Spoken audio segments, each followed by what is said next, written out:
Anil, appreciate it. So I love doing this part of Startup Summit, interviewing great entrepreneurs like yourself. So Keith kind of took one of my questions, but I mean, for the most part, first off, congratulations on the $53 million acquisition, and we're super happy. It's super great for this area. So one of the things I always like to dig into is about you, right? Where you came from, your family. Really like to learn a little bit about the history of Anil. Sure. Well, thanks for having me. And before I get into it, a few more wise words from David. He actually sent me a private note saying that I'm the guy between all of you and the beer. So I hope that at least this ends up being memorable in some way. And I appreciate you having me here. And so to get back to your question of where I grew up and how I got to this area, I grew up in Augusta, Georgia. I'm a Southern boy, if you couldn't tell. And early on, kind of a quiet kid. I loved being active, playing outside, and I loved the computer. So a bit of a nerd. Started programming at age 11 in BASIC. Built a lot of cool stuff. Really loved building. Went to get a degree in computer science at Georgia Tech. And then a year before I graduated, IBM had a program called Extreme Blue, which was an incubator where they ran kind of a startup model. And it was really a recruiting engine. So I took a job with IBM a year before I graduated. And they said you could either be in Austin or in Raleigh. I'd never been to Raleigh, but it's closer to family, so I decided to come here. So what drove you to entrepreneurship then?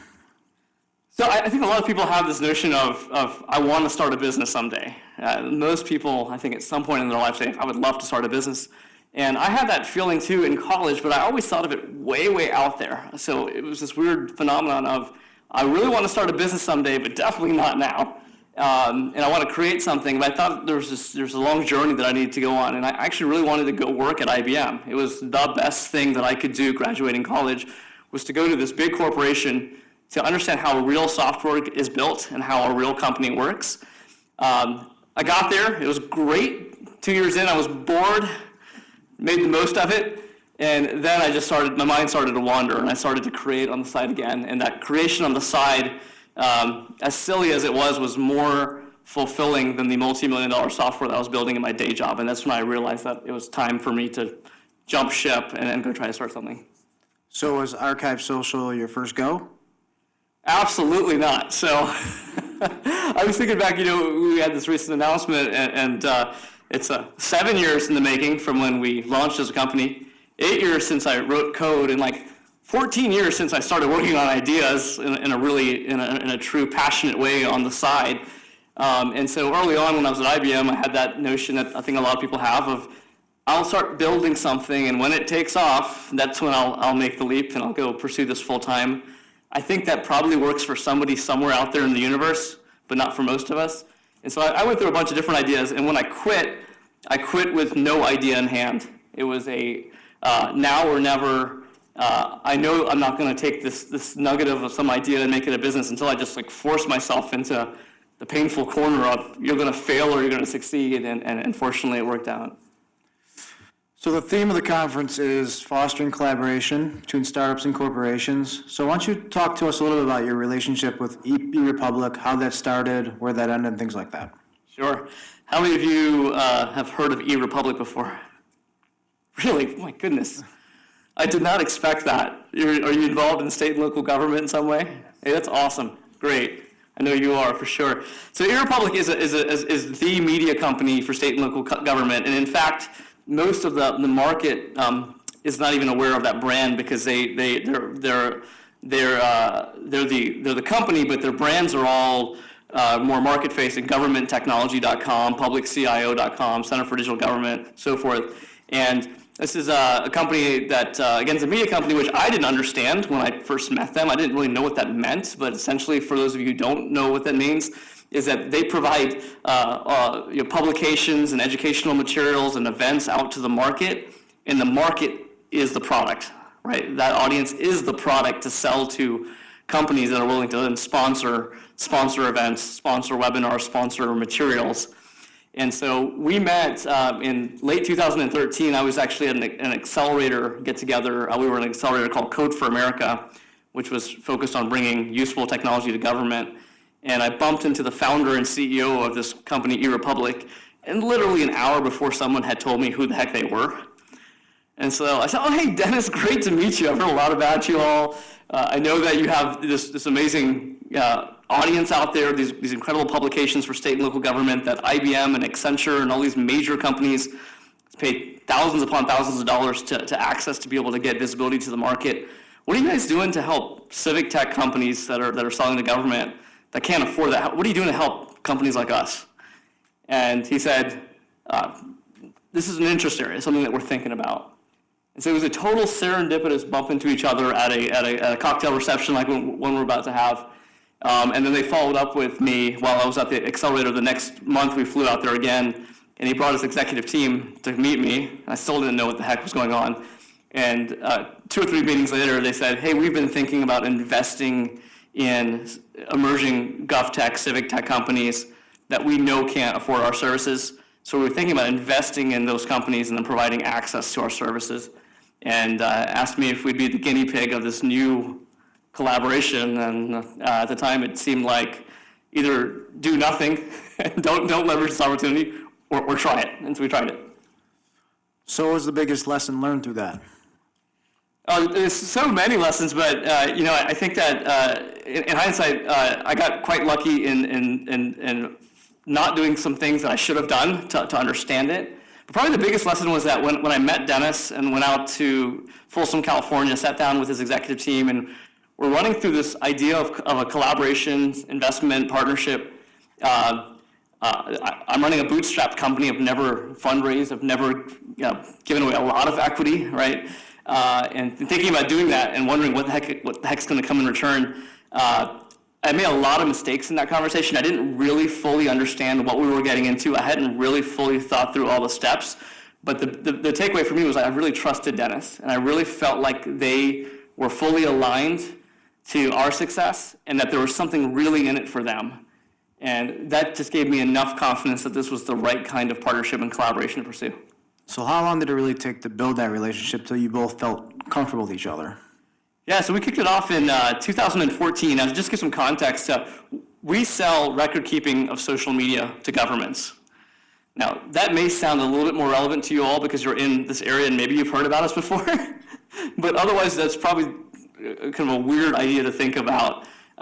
It's also maybe a little bit more prominent now with the current president and the way politics are today and the importance of Twitter and government.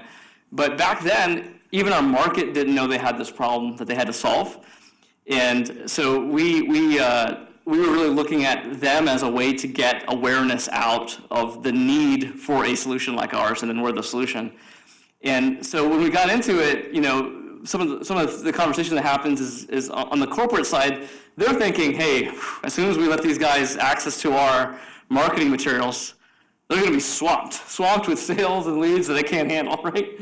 And we're kind of hoping the same, and that's just not how it works.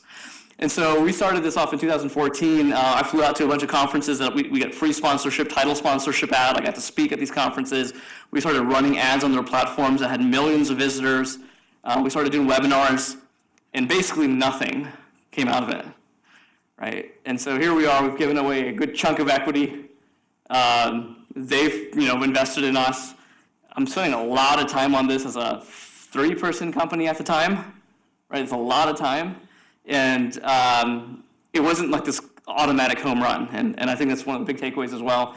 And so it took us a little bit of calibration to figure out, okay, that's when I started going, okay, what are we really trying to do there? What's their audience? What's the audience we need? What are the different marketing vehicles they have? They have a whole menu.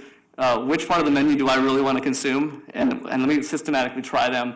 And so it took us about a year to get into it. And we had about a 3-year term. A year in, we started to measure influence on sales, and then that was a metric that we were paying attention to, and that metric stayed strong. It grew, and ultimately, one of the other measurements that we had was market awareness of this issue, and you can pretty clearly see that from start of our partnership to 3 years later, in addition to our own efforts, but thanks to the visibility they gave us, the market went from really shoulder shrugging the issue to going, yeah, we know we need to think about this problem. So startups, it's a roller coaster, ups and downs. So how did you deal with those as a founder, right? Working with these corporations, and I guess the question is, how did you really deal with those? To give advice out to other startups in the area, especially this room, is dealing with those ups and downs. Yeah, the only solution I had was to go back to work and figure out what to do next. I mean, I think that you have to go into a startup with the mentality that what you're basically doing is proving yourself wrong enough times until you find right. And so just expect to be wrong and expect to bang your head and keep doing that. And so even with this relationship, I was flying out to these conferences. A good example is that they had these conferences with hundreds of people there. Again, I had an hour breakout session. We had a booth, we had prominent signage, and it was useless. Like, we would go out there, and I would go out there personally. It would take a day to travel, 2 days to travel, we'd spend a day there, and we're a 3-person company, and it's really just not going anywhere. And so what we figured out was that they had this wonderful, huge audience in government, in all the agencies that we needed to sell, and the entire audience was in IT, and the IT folks were not the entry point for us. So, big miss. So we talked to them about it and said, okay, we really need to talk to the communications folks that manage the social networking sites first, because then they'll go tell the IT people that they need to do this. And do you guys have the communications folks? Well, we don't have a lot of them. We then worked with eRepublic to launch a brand new portal on their site called GovTech Social, dedicated to social media, dedicated to communicators. And we had all of our branding. I had a column on there. It was all about us and this issue of social media and government. And it was a win-win because it was driving a new audience for them and is exactly what we needed. But it took a lot of head pounding to kind of navigate ourselves to what do we really need. So let's stick on this theme a little bit. You had experience partnering with Microsoft. How was that relationship? Yeah, it's an interesting one. Relationship is a generous word there. You know, you think about partnering with Oracle or Microsoft. I'm sure that companies that were at our stage at the time, I think maybe we were maybe 2 million in revenue. I'm not even sure if we were quite there, 15, 20 people. And we had this partnership with Microsoft, right? And we're not going to drive any revenue to them, right? And that's important. I think with these corporate partnerships, it is about driving revenue on both ends. Ultimately, Microsoft put out a call to action, a call for partnerships or integrations or something like that, because of they had this Office 365 platform. There was a lot of data. And they have a record-keeping component, and they needed vendors in the archiving space to drive data there. And social media is emerging, it's sexy, and there's not a lot of companies that do what we do. So we reached out. I got connected actually through my own personal network. I have a friend's cousin that works at Microsoft, and actually got connected with the product team pretty quick. They were very responsive. We built this integration. We were publicized in their announcements. And absolute just silence.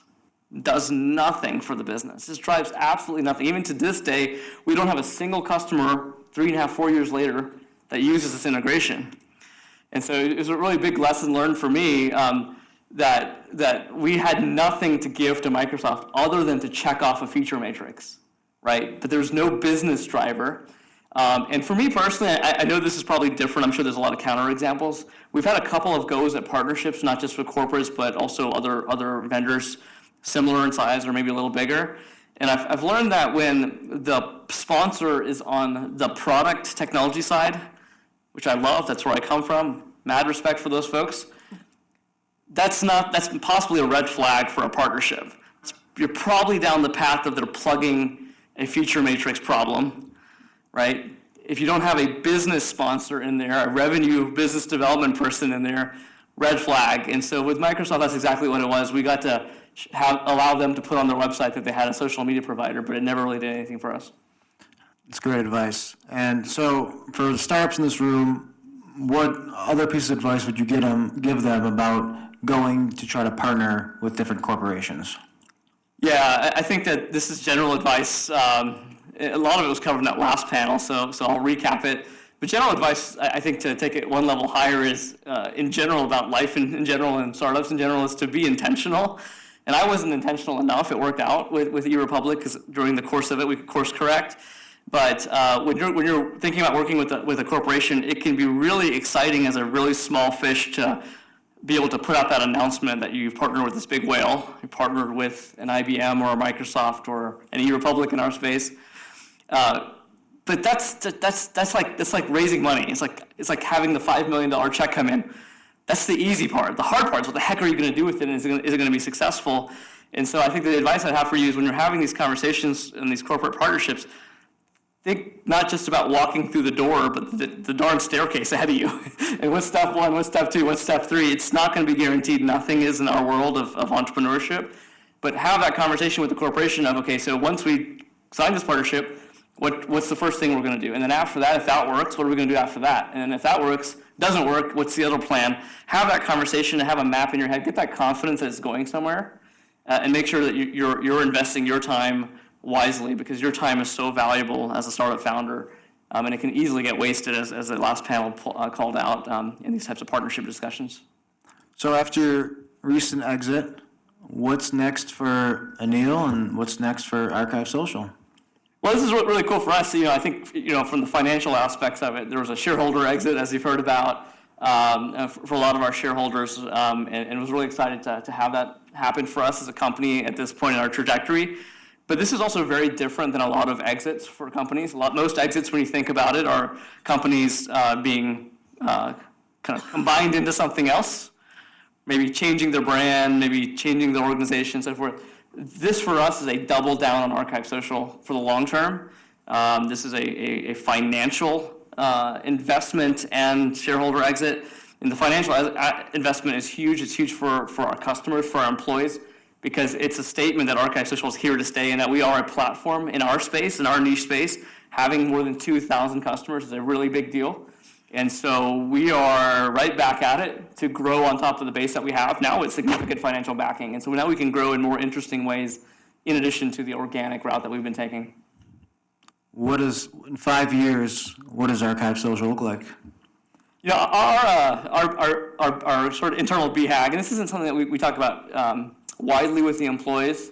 I don't know why, but it's something that we've talked about as a leadership team, and I'm talking to a group of strangers about right now. This notion of we have 2,000 customers, 10,000 public agencies relying on Archive Social to engage in open dialogue, right? To be transparent. When you think about what we do in government, regardless of your political view, we all want transparency, and that's what we enable. We now enable those organizations to have a very transparent, two-way conversation with their constituents. And so 10,000 agencies is a big number for us in our market. You show up at an airport, and they're probably using Archive Social to inform and protect the people around you. So that's a big push for us. At the same time, I think we have to figure out that one of the things that we have to figure out with our company is we're doing this we're providing this main service of social media record keeping. It's extremely critical and valuable, but we have this great trusted relationship now with this customer that really loves us, and they have other pain points. And so I hope that 5 years from now, you'll see us providing value across the spectrum and how public agencies, school districts communicate with parents and students and constituents in a way that just hasn't been possible in the public sector, and thanks to the backing that our technology provides. Awesome.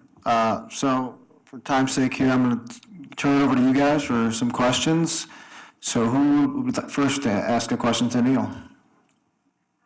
I'm curious to hear more about talked about your evolution of your relationship with eRepublic and how you learned about working with them. How about working with governments? Has there been an evolution with how you thought working with governments might be to where you ended up? Yeah, great question. And it turns out that going into government, particularly in 2012, was like the weirdest thing to do as a startup founder. Right? Nobody wants to go sell to government. It's a very unsexy market. Now, that's shifted quite a bit because you've seen some successes in the GovTech spectrum, and I'm proud to say that we're a data point in that being a good industry to go sell to. I think the biggest advantage for us is that we were completely naive. We have zero public sector background. I have zero background in that. None of my staff has ever worked in government. And it's caused us to go in with this very fresh perspective to just do things the way we think they should be done, and maybe when you're selling an SMB, any kind of normal small business sale. And it's actually worked. So we've very, very rarely dealt with the bureaucracy of government. Kind of surprising to hear. It was probably about 300 customers in that we've had our first bid and RFP that we had to fill out.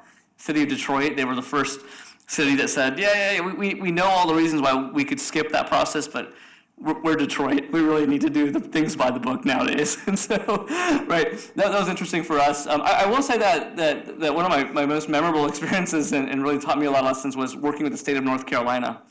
And it took me 3 months to get a meeting with the state archives here in Raleigh, 20 minutes from my house, who was the #1 promoter of the issue that we solved, saying that, hey, government's got to get their hands around social media as a first-class communications. Government has to figure out how to keep record. There was an individual here at State Archives that was the voice of reason in the entire market. I'm this random entrepreneur that happens to be working this issue, and I can't get a meeting. And so what I encountered really quickly was this massive sales block. And so I think sometimes when you go to these industries like government that have just been pounded upon with all sorts of solutions from A to Z, right? They just put up this giant wall, and you've got to figure out a way in. I have no secret sauce on how to get in. I have no advice to anyone else because I got really lucky. My wife went to a Women in Tech luncheon, talked about what her husband was doing, not making money, trying to start a company. She didn't say that, but I think people were gracious enough to figure that out and said, well, we'll help. And there was someone in state government that happened to be there that took a first meeting and was then the open door that met with me and then contacted the person in state archives. So I think that oftentimes there's this veil of bureaucracy around the corporation, but it's not necessarily that way once you get in. And once we got in, first conversation was, hey, we can't do anything. It'll take us a year to revisit the contracts we have. Bureaucracy. But as soon as we started talking, that all changed and we sold them in 6 months. Hi, Anil. First of all, the first time I met you, you were first starting out, and I'm pretty sure we met in this building in front of, I think it might have been a tech breakfast event. Any rate, so you've gotten that cash out, you've made something. I'm always curious what people now want to do, whether it be on the charity side or the travel side, or something that's not business related, that rest of you that now needs to be served. It's a great question and great to reconnect with you. I am so still in the afterglow of our recent investment that that's the same question that I have. I should say that my number one focus is still running Archive Social day in and day out. So again, what's interesting about this transaction is that while we had shareholders that were able to cash out, that it's really an investment behind the company. And so we have big things to do. It's kind of that phase 2. And so I'm deeply involved in the strategic direction, and I will be moving forward with the vision of the company. On the other hand, 10,000 pounds did just come off my shoulder. So doing some travel, catching a breath, going to my son's elementary school outings that I've always missed. Those are the kinds of things that I think I could feel a little bit better about. I could have done it all these years. I will tell you that as a startup founder, you start out with this mode of survival, at least I did, where you're just trying to survive. You're clawing at it. Every second that you don't use productively is a second wasted. And that's a hard habit to shake. I didn't shake it that well all the way up until now because of the pressure that then builds. And you have this organization with 20, 50, 60 people, right? You have a value, you have obligations to your customers. So I kept that mentality of, even though I kept telling myself not to, of it's survival, it's survival, it's survival. And I will say that getting that investment, having the shareholders exit was a huge relief in, okay, it's not survival anymore. Now it's sustain and grow.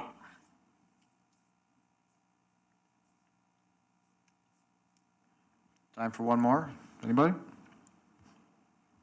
would you say is one thing that you wish you knew now when you first got into your corporate relationship a couple years back? Yeah, I think that recognize your value. If they're talking to you and it's going to be productive as a partnership, it's because you're valuable to them. And so again, there's this big fish, big whale dynamic, right? And as an entrepreneur, you're looking for every possible opportunity, every possible crack in the door that could lead you to success, revenue, whatever it is. I found that I didn't ask enough questions. It was, I'd show up. I think if you've ever been in sales, you have this natural. People have this natural inclination in sales to try to make the deal. You try to talk less, and it's exactly the opposite. You should talk more. You should have a very transparent conversation, because I've found it in our sales processes. And I think the same thing when you're a startup trying to forge a relationship with this really big corporation. Really understand what they want, understand what drives them, how you're going to help, and then leverage that. Because if it's going to work, it's because you're valuable to them. Okay, so we're going to stop there. And Anil, super grateful to have you here today. Thank you so much for sharing your story and, about Archive Social, meeting with corporations, working with corporations. And we're glad we got you early, because I'm sure your life's about to get even more hectic moving forward. So thank you so much again. And